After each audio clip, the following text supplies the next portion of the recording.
नमस्कार, मैं हूं आपके साथ रोहत। लोकसभा चुनाव के तीसरे चरण का मतदान 7 मई को जारी है। कुल 93 लोकसभा क्षेत्रों में वोटिंग हो रही है। नरेंद्र मोदी ने अहमदाबाद में अपना वोट डाला, वहीं यूपी में 10 सीटों पर मतदान हो रहा है। जानकारी देते चलें कि यूपी में 10 सीटों में से 3 पर मुलायम सिंह यादव का परिवार लड़ रहा है, जिसमें मैनपुरी, फिरोजाबाद और बदायूं शामिल है। लेकिन इस बार बीजेपी के लिए यहाँ पर अग्नि परीक्षा है। कैसे, चलिए बताते हैं इस रिपोर्ट में।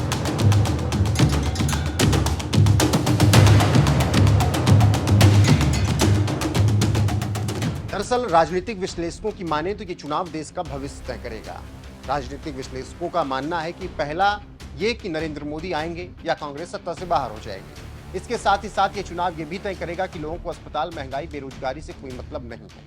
वो खुश हैं और विपक्ष जनता को बरगला रहा है। ऐसे में अब देश को विकास की बात बंद कर देनी चाहिए और देश में धार्मिक परियोजनाओं को बढ़ावा देना चाहिए। यही विकास का पैमाना है। लेकिन ये सब 4 जून को पता चलेगा। लेकिन उससे पहले राजनीतिक विश्लेषकों की माने तो तीसरा चरण बीजेपी के लिए करो या मरो वाला है। और अगर इस फेज में बीजेपी पिछड़ी तो फिर सत्ता में आना मुश्किल हो जाएगा। जी हां, जानकारों की माने तो 2 फेज के चुनाव के बाद बीजेपी के हाथ पांव कांप रहे हैं। लेकिन अब उसके कमर में भयंकर दर्द हो रहा है, क्योंकि हर राज्य में बीजेपी में बगावत है और कई मुद्दों पर बीजेपी की सांसें अटकी हैं। जैसे कर्नाटक में 28 में से 25 जीती थी पिछली बार। लेकिन पहले फेज के बाद एक बड़ा मुद्दा सामने आया रेवन्ना का, जिस पर विपक्ष ने करारा हमला किया और बीजेपी चुप रही। और बीजेपी की महिला नेताओं ने भी कुछ नहीं कहा। लेकिन वहीं संदेश खाली पर बीजेपी ने आसमान अपने सर पर उठा लिया। इसका नुकसान टीएमसी को नहीं हुआ, लेकिन कर्नाटक में रेवन्ना फैक्टर काफी बीजेपी को डरा रहा है। तो ले दे के बीजेपी को भारी नुकसान होता हुआ दिखाई दे रहा है। इसके साथ ही साथ राजस्थान में बीजेपी को आधी सीटें मिल रही हैं और इस बात का खुलासा खुद बीजेपी के इंटरनल सर्वे में हो रहा है। इसके साथ ही साथ बिहार और यूपी में भारी नुकसान देखने को मिल रहा है, क्योंकि 2019 में बिहार में इंडिया को 1 सीट मिली थी। लेकिन इस बार बीजेपी जेडीयू को भारी नुकसान हो रहा है। उसी तरह यूपी में इंडिया गठबंधन काफी नुकसान झेल रहा है। तो इससे आप समझ सकते हैं कि सिर्फ बिहार, कर्नाटक, राजस्थान मिलकर बीजेपी को कम से कम 50 सीटों का नुकसान कर सकते हैं। अभी हम इसमें महाराष्ट्र की बात नहीं कर रहे हैं। अब इससे आप समझ सकते हैं कि ये पेज बीजेपी के लिए कैसा है। तो वहीं चलिए अब बात करते हैं महाराष्ट्र की।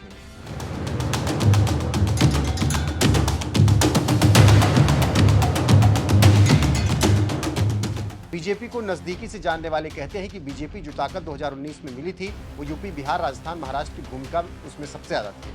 और जो राज्य तड़का लगा रहे थे वो थे दिल्ली, हरियाणा, मध्य प्रदेश, छत्तीसगढ़, बंगाल, झारखंड। लेकिन इस बार ये सभी राज्य बीजेपी के पसीने छुड़ा रहे हैं और महाराष्ट्र में बीजेपी ने अपने पैरों में कुल्हाड़ी मार ली, क्योंकि जानकार कह रहे हैं कि सत्ता के लालच में मोदी शाह ने अपनी कब्र खोद ली।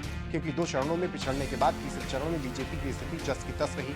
दूसरे फेज की तरह तीसरे फेज में बीजेपी की समस्या यह है कि उसके पास बचाने के लिए बहुत सारी सीटें हैं। जिन 93 सीटों पर मतदान होना है, उनमें से 80 सूरत समेत 94 सीटें। आप जानते हैं कि सूरत बीजेपी जीत चुकी है।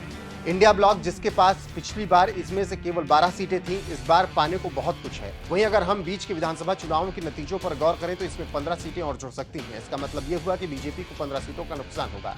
यह अभी रफली आंकड़ा है, लेकिन कई जानकारों का मानना है कि इससे ज्यादा का नुकसान होने वाला है। और नरेंद्र मोदी और अमित शाह इसी से परेशान हैं कि अजीत पवार और एकनाथ शिंदे कुछ नहीं कर पा रहे हैं। और तो और बीजेपी का इसको नुकसान हो रहा है। इससे आप समझ सकते हैं कि कैसे बीजेपी को तीसरे फेज में परेशानी उठानी पड़ी है और इसका कारण क्या है। जो भी हो, अगर मोदी परेशान है तो बीजेपी भी परेशान है। अब देखना होगा कि 4 जून को क्या कुछ होता है और किसकी किस्मत खुलती है और किसकी 5 साल के लिए सरकार बनती है। फिलहाल इस खबर पर आपकी राय क्या है, कमेंट में जरूर बताएं।